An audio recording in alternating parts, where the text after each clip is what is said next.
हनुमान का विशाल रूप। वानरश्रेष्ठ हनुमान के मुख से यह अद्भुत वचन सुनकर सीता जी ने विस्मयपूर्वक कहा, वानरयुगपति हनुमान, तुम्हारा शरीर तो छोटा है, तुम इतनी दूरी वाले मार्ग पर मुझे कैसे ले जा सकोगे। सीता का अपने प्रति अविश्वास हनुमान को अपना तिरस्कार सा लगा।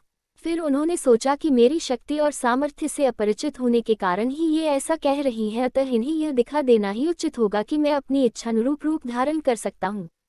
ऐसा सोचकर वे बुद्धिमान कपिव उस वृक्ष से नीचे कूद पड़े और सीता जी को विश्वास दिलाने के लिए बढ़ने लगे। क्षणमात्र में उनका शरीर मेरु पर्वत के समान ऊंचा हो गया। वे प्रज्वलित अग्नि के समान तेजस्वी प्रतीत होने लगे।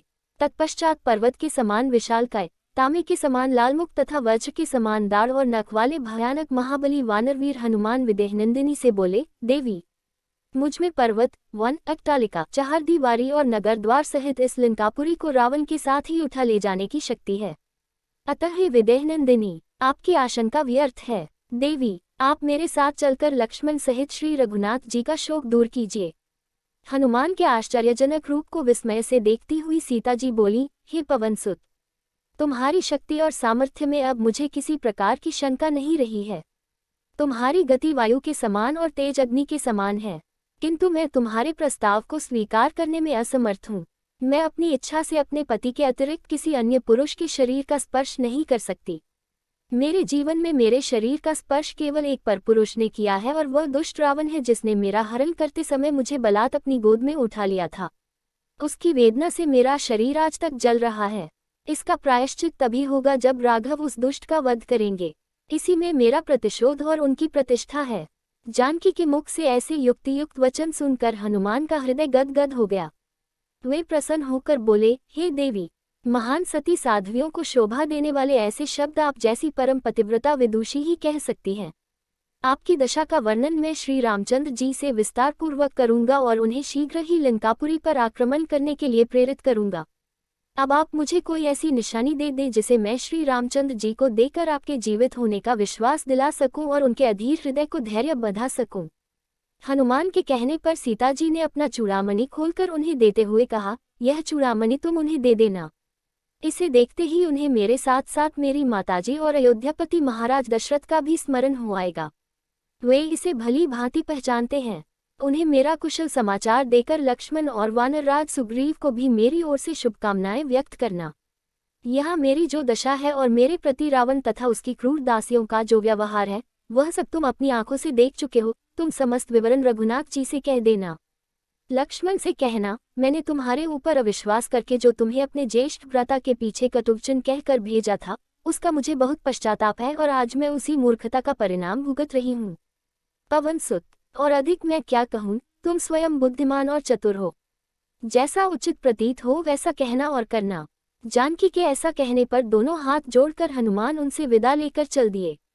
हनुमान राक्षस युद्ध। सीता से विदा लेकर जब हनुमान चले तो वे सोचने लगे कि जानकी का पता तो मैंने लगा लिया, उनको रामचंद्र जी का संदेश देने के अतिरिक्त उनसे भी राघव के लिए संदेश प्राप्त कर लिया।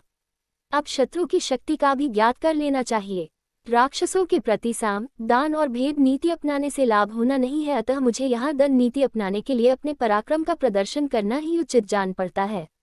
ऐसा सोचकर उन्होंने अशोकवाटिका को विध्वंस करने का विचार किया, जो रावण अत्यंत प्रिय थी। उन्होंने विचार किया, जब वह अपनी प्रिय वाटिका को उजड़ने का समाचार सुनेगा तो अवश्य क्रोध होकर अपने वीर सैनिकों को मुझे पकड़ने या मारने के लिए भेजेगा।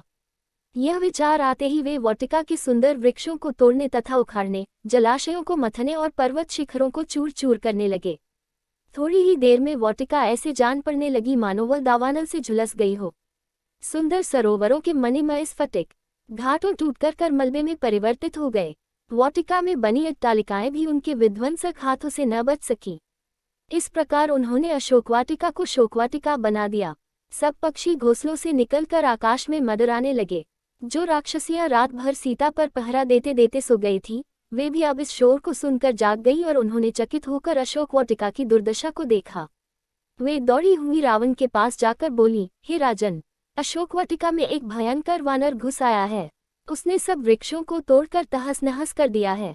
सरोवर के घाटों तथा अट्टालिकाओं को भी तोड़कर कूड़े का ढेर बना दिया है। जब हमने उसे भगाने का प्रयत्न किया तो वह हमारे ऊपर झपट पड़ा। बड़ी कठिनाई से हम प्राण बचाकर आपके पास तक पहुंच पाए हैं। उस दुष्ट वानर ने तो जानकी के साथ भी न जाने क्या वार्तालाप किया है। हमें उससे बहुत भय लगता है, कहीं वह सीता को भी जान से न मार डाले। यह समाचार सुनकर रावण प्रज्वलित चिता की भांति क्रोध से जल उठा। उसकी भरिकुटी धनुष की भांति तंग गई। उसने तत्काल अपने अनुचरों को आज्ञा दी कि उस दुष्ट वानर को पकड़कर मेरे पास लाओ। रावण की आज्ञा मिलते ही 80,000 राक्षस नाना प्रकार के अस्त्र शस्त्र और लोहे की श्रृंखला लेकर उस उत्पाती वानर को पकड़ने के लिए चल पड़े। विचित्र गदाओं, परिधों आदि से युक्त वे वेगवान राक्षस अशोकवाटिका के द्वार पर खड़े हुए वानरवीर हनुमान जी पर चारों ओर से इस प्रकार झपटे मानो पतंगे आग पर टूट पड़े हों। तब पर्वत के समान विशाल शरीर वाले तेजस्वी हनुमान ने उच्च स्वर में घोषणा की, महाबली श्री राम तथा लक्ष्मण की जय हो। श्री राम के द्वारा सुरक्षित राजा सुग्रीव की भी जय हो। मैं महापराक्रमी कौशल नरेश श्री रामचंद्र जी का दास हूँ। मेरा नाम हनुमान है। मैं वायु का पुत्र, शत्रुओं का संहार करने वाला हूँ। तुम मेरे पराक्रम का सामना नहीं कर सकते। मैं लंकापुरी को तहस नहस कर डालूंगा। राक्षसों ने उन्हें चारों ओर से घेर लिया और उन पर बर्छे, भाले तथा पत्थर फेंकने लगे। यह देखकर क्रोधो हनुमान ने कुछ की लातों घूंसों से पिटाई की और कुछ को अपने नाखूनों तथा दांतों से चीर डाला। बड़े बड़े योद्धा इस मार की ताव न लाकर क्षत विक्षत होकर भूमि पर गिर पड़े। जो अधिक साहसी थे वे प्राणों का मोह त्याग कर हनुमान पर टूट पड़े। तभी उन्होंने एक छलांग लगाई और तोरण द्वार से एक लोहे की छड़ निकाल ली। फिर उस छड़ से उन्होंने वह मार काट मचाई कि बहुत से योद्धा तो वहीं खेत रहे और शेष प्राण बचाकर वहां से भागकर रावण के पास पहुंचे। जब रावण ने इन राक्षसों की ऐसी दशा देखी तो उसका क्रोध और भड़क उठा। उसने प्रहस्त के पुत्र जम्बूवाली को बुलाकर कहा, हे वीरश्रेष्ठ, तुम जाकर उस वानर को पकड़कर ले आओ। यदि वह जीवित न पकड़ा जा सके तो उसे मार डालो। मुझे तुम्हारे बल पर पूरा विश्वास है कि तुम इस कार्य को भली भांति कर सकते हो। रावण की आज्ञा पाकर जम्बूवाली अस्त्र शस्त्रों से सुसज्जित हो गधों के रथ पर सवार हो हनुमान से युद्ध करने के लिए चला। जब उसने उन्हें तोरण द्वार पर बैठे देखा तो वह दूर से ही उन पर तीक्ष्ण बाण चलाने लगा।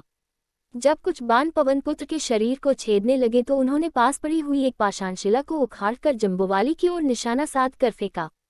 उस विशाल शिला को अपनी ओर आते देख उस वीर राक्षस ने फुर्ती से 10 बाण छोड़कर उसको चूर चूर कर डाला। जब हनुमान ने उस शिला को इस प्रकार टूटते देखा तो उन्होंने तत्काल एक विशाल वृक्ष को उखाड़कर राक्षसों पर आक्रमण करना आरंभ कर दिया, जिससे बहुत से राक्षस मरकर और कुछ घायल होकर वहीं धराशायी हो गए। अपने सैनिकों को इस प्रकार मरते देख एक साथ 4 बाण छोड़कर उसका वृक्ष काट डाला और फिर 10 बाण छोड़कर हनुमान को घायल कर दिया।